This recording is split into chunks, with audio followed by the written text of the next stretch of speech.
اچھا اس جاہل کے نزدیک توحید یہ ہے. اچھا اس میں جو مثال بھی دیکھو کتنی گھٹیا دیا. بولتے ہیں نا پلمبر آدمی ہے یہ, انجینئر بھی نہیں ہے, انجینئرنگ کے بھی لائق نہیں ہے جاہل.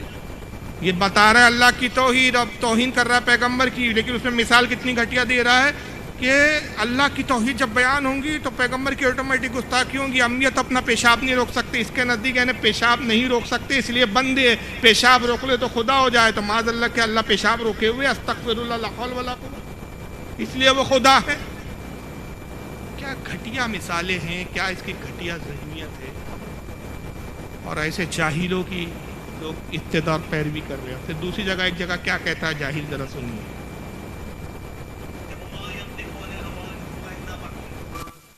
یہ قرآن کے بارے میں ہے, نبی کی ہر بات کے بارے میں نہیں ہے کہ اللہ کی وجہ سے ہوتی ہے.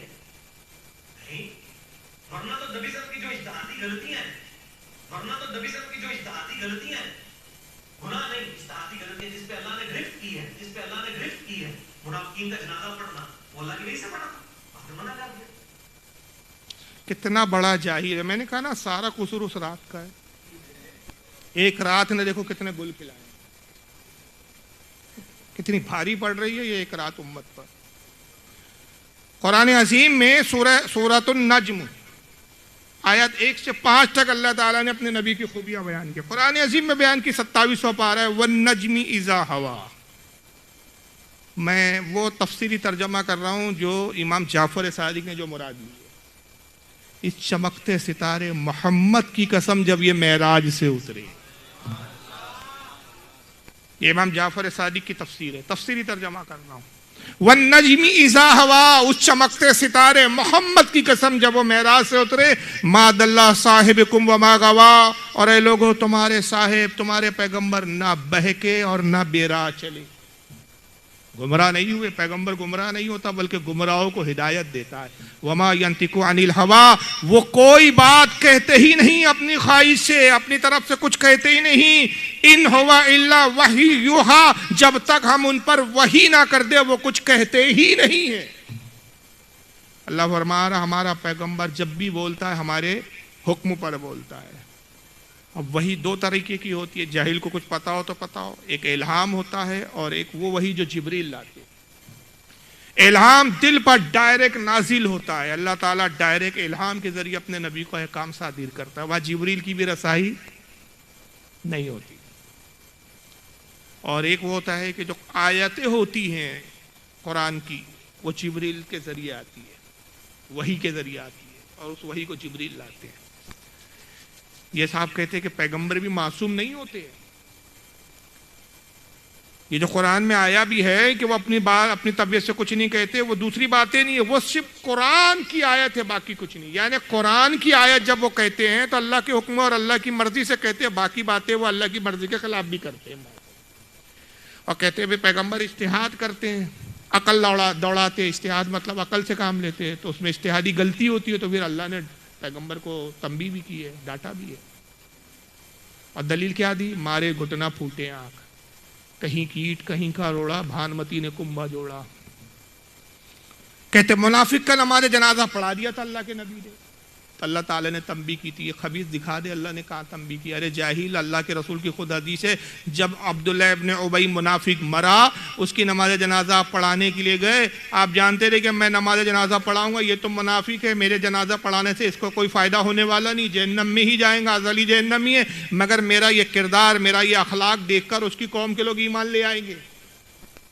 یہ بھی علم غیب تھا آقا کو, اور ہوا بھی وہی کہ جب اس کی قبیلے کے لوگوں نے دیکھا کہ عبداللہ ابن ابی منافق ساری زندگی رسول کو نقصان پہنچاتا رہا, حضور کی دشمنی میں یہ حد درجے گرا ہوا شخص تھا, حضور کو نقصان کے پہنچانے کے لیے یہ بہانے تراشتا تھا, سازشیں کرتا تھا, مگر اس کے باوجود کہ مر گیا رسول اللہ اتنی عنایت کر رہے, اتنا کرم کر رہے کہ نماز جنازہ پڑھا رہے ہیں, اس کو قبر میں اتار رہے ہیں, اس کو اپنا کرتا مبارک دے رہے ہیں. بس یہی کردار اور اخلاق دیکھ کے اس کی قوم کے لوگ متاثر ہوئے اور وہ سب کے سب ایمان لے آئے. حضرت عمر نے اس وقت جب روکا, وہ نہیں جانتے تھے کیا ہونے والا ہے, علم غیب تو نبی کو تھا نا, حضرت عمر کو نہیں پتا تھا کہ کیا ہونا ہے, اس کا فائدہ کیا ملے. انہوں نے کہا یا رسول اللہ یہ تو منافق ہے, آپ اس کی نماز جنازہ پڑھائیں گے؟ حدیث میں واضح الفاظ ہے کہ حضور نے کہا میرے رب نے مجھے منع نہیں کیا, مجھے اجازت دی, چاہے تو میں نماز جنازہ پڑھاؤں چاہے نہ. میرے رب نے مجھ سے کہا حبیب اگر تو 70 بار بھی اس کے لیے استغفار کرے تو ہم اس کے لیے نجات اس کو نہیں دیں گے۔ اگر میرا رب کہتا ہے کہ اے محبوب اگر تو 71 بار استغفار کرے یا 70 سے زیادہ بار استغفار کرے تو میں اسے بخش دوں گا، تو میں اس کے لیے 70 سے زیادہ استغفار کروں۔ یہ روایت تو صاف بتا رہی ہے کہ حضور کا نماز پڑھانا بھی اللہ نے منع تو کیا ہی نہیں تھا۔ جب حضور نے نماز پڑھا دی اس کے بعد حکم آیا، بعد میں حکم آیا کہ محبوب اب اس کے بعد کسی منافق کی نماز جنازہ نہ پڑھانا، کسی کے جنازے پہ کھڑے نہ ہونا اور نہ کسی کی قبر پر کھڑا ہونا۔ تو گناہ تب ہوتا ہے کہ قانون بن گیا، جو قانون توڑتا ہے وہ گناہ گار ہوتا ہے، قانون بنا ہی نہیں تو گناہ گار کہاں سے ہوا؟ انجینئر کیسے بنا پتہ نہیں، کس جاہل یونیورسٹی نے اس کو ڈگری دی ہے، پلمبر ہے انجینئر بھی نہیں لگتا۔ بھائی مثال کے طور پہ جیسے کہ ہندوستان میں جی ایس ٹی پہلے تھا کیا بھائی؟ دوسرے ٹیکس تھے،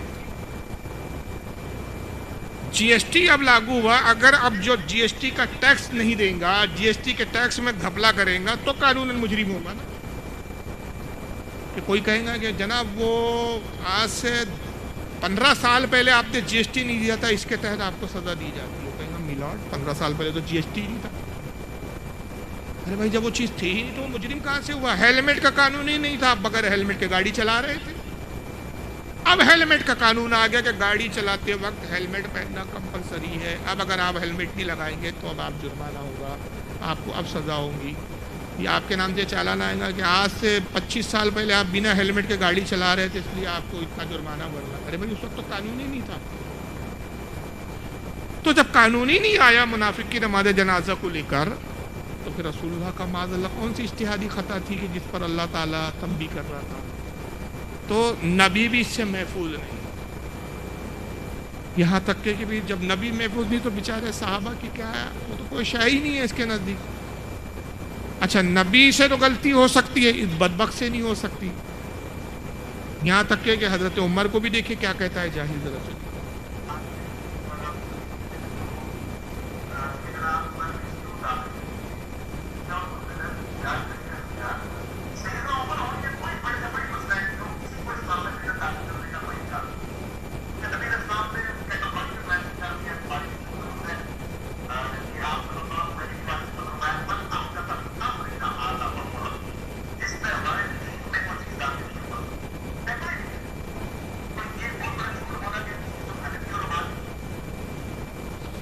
آواز تھوڑی سی عجیب ٹائپ کی ہے، شاید کچھ جملے سمجھ میں نہیں آئے ہوں گے، میں سمجھاتا ہوں۔ ایک شخص نے سے سوال کیا کہ حضرت عمر رضی اللہ تعالیٰ عنہ نے اپنے زمانے میں اذان میں ایک جملے کا اضافہ کیا، الصلاۃ خیر من النوم۔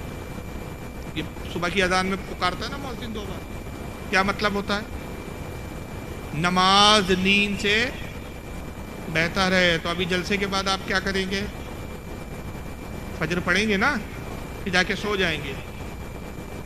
یاد رکھیے وہ جلسے باعث برکت نہیں بلکہ باعث پرسش ہو جائیں گے کہ رات بھر تو ہم نے تقریر سنی اور فجر بول گئے۔ اس لیے سنی مسلمانوں آج سب سے بڑا جو لاس ہو رہا ہے ہماری مسجد ہمارے ہاتھوں سے جو جا رہی ہے، ہمارے نوجوان دن بدن گمراہ ہو کے گمراہ فرقوں کی طرف مائل ہو رہے ہیں۔ اس کا ایک سب سے بڑا وجہ کیا ہے؟ ہماری مسجدوں سے ہماری دوری۔ مسجد جاتے نہیں، جب مسجد نہیں جاتے نماز کی لو نہیں ہے، نماز سے دلچسپی نہیں ہے، غیر مسجدوں پہ قبضے کر لیتے ہیں۔ نماز سے دلچسپی نہیں ہے، دین کی محبت، دین کی بیداری پیدا نہیں ہوتی تو ہم مطالعہ نہیں کرتے، معلومات حاصل نہیں کرتے، اپنے دین اور اپنے عقائد کو ہم جانتے نہیں ہیں۔ نتیجہ یہ ہوتا ہے کہ جو بھی آ کے جو بھی سناتا ہے متاثر ہو جاتا ہے۔ اس لیے یاد رکھیے کہ نماز فرض عین ہے، فرض عین ہے، بلکہ ہر روایتوں میں آیا اللہ کے نبی نے فرمایا کہ جس نے قصدن جان بوجھ کر ایک وقت کی بھی نماز چھوڑ دی 90 لاکھ سال جہنم میں جلائے۔ سب سے پہلے نماز کو،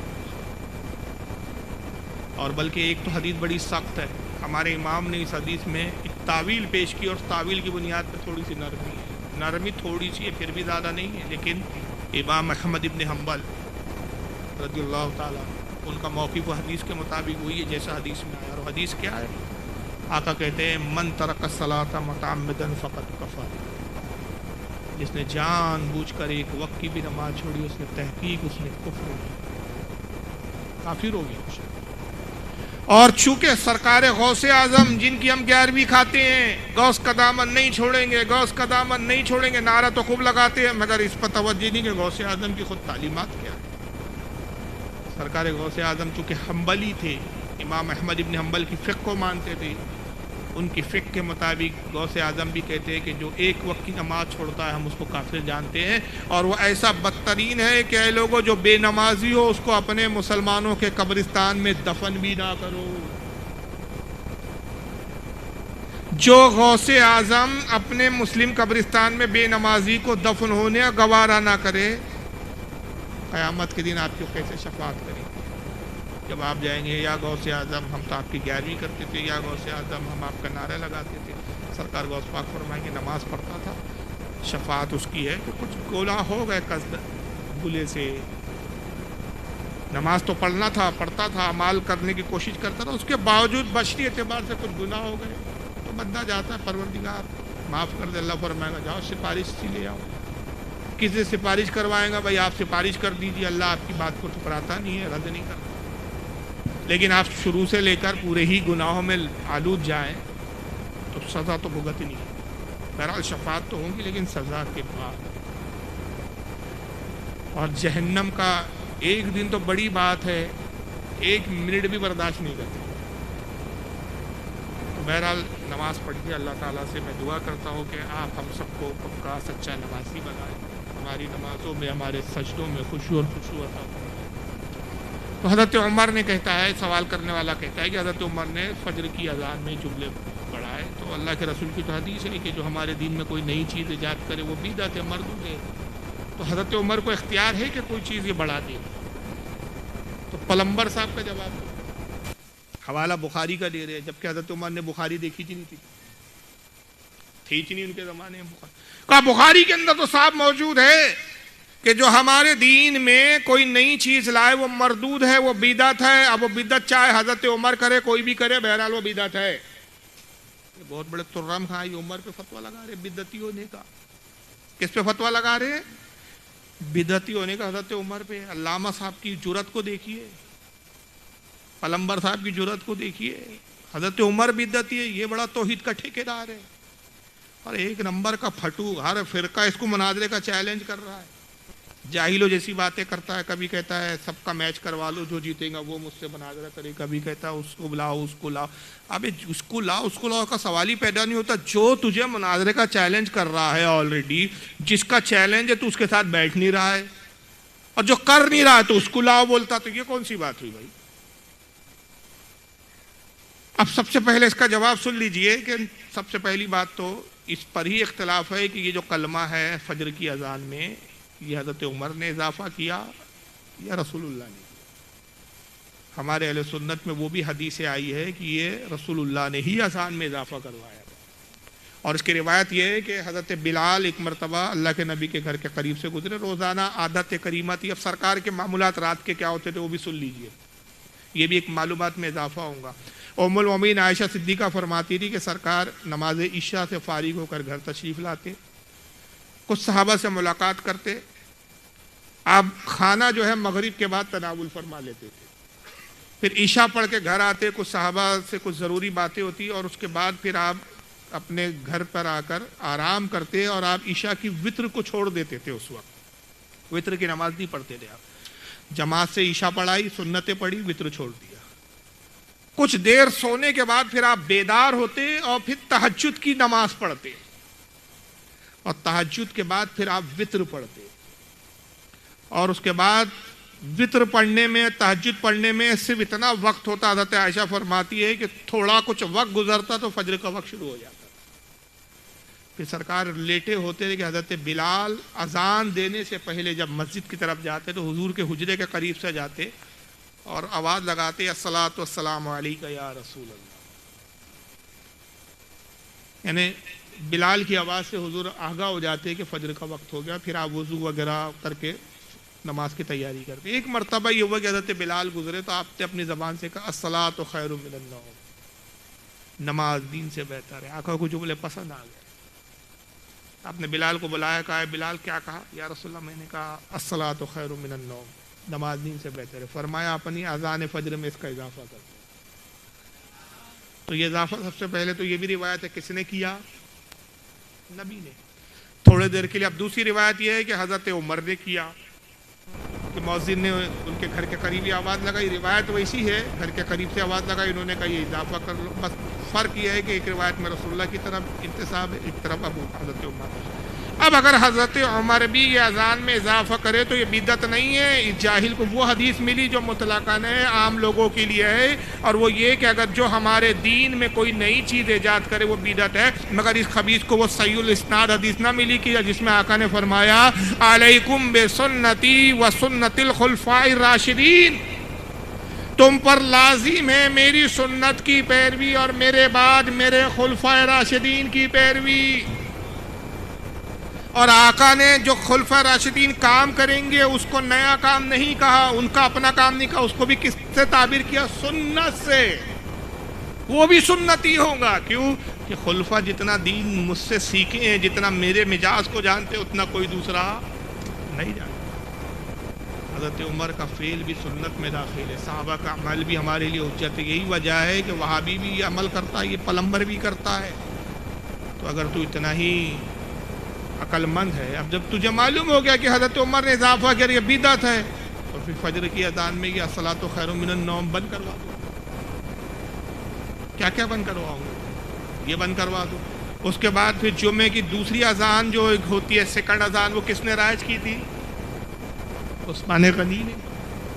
ہر فرقے کی مسجد میں اذان ہوتی ہے، چاہے اہل حدیث ہو، دیوبندی ہو، ہم سنی بریلوی ہو، سب کیا ہو، تو چاہیے کہ پھر اس کو بھی بند کروائیں۔ تو بہرحال اللہ کے نبی نے خود ہی حکم دیا کہ میرے بعد میرے خلفاء راشدین کی پیروی کرو۔ بلکہ ایک حدیث میں تو واضح ہے، ترمذی شریف کی حدیث ہے، یہ کتاب المناقب حدیث نمبر 3663، عن حذیفہ رضی اللہ تعالیٰ عنہ، حضرت حذیفہ روایت کرتے قال كنا جلوسا عند النبی صلی اللہ علیہ وسلم، کہتے ہم رسول اللہ کے پاس بیٹھے تھے صحابہ کرام، فقال اللہ کے نبی نے ارشاد فرمایا، اور یہ حضور کی زندگی کی آخری ایام کے وقت کی بات ہے، انی لا ادری ما بقائی فیکم، آپ نے فرمایا لوگوں میں نہیں جانتا کہ میرے ساتھ کیا ہوگا، ما بقائیکم کب تک میں تم میں رہوں گا، مجھے ٹھیک سے نہیں پتا کہ میں تم میں آخر کب تک رہوں گا، فاقتدوا بالذین من بعدی، میرے بعد تم کس کی پیروی کرو گے، کس کی اتباع کرو گے، کس کے نقش قدم پر چلو گے؟ اے میرے صحابہ بتاؤ میرے بعد تم کس کی پیروی کرو گے؟ پھر حضرت حذیفہ کہتے وہ اشارہ الی ابا بکر و عمر، پھر آپ نے اشارہ کر کے کہا کہ میرے بعد جس کی پیروی کرنا وہ ابو بکر ہے اور وہ عمر ہے۔ سرکار نے واضح طور پر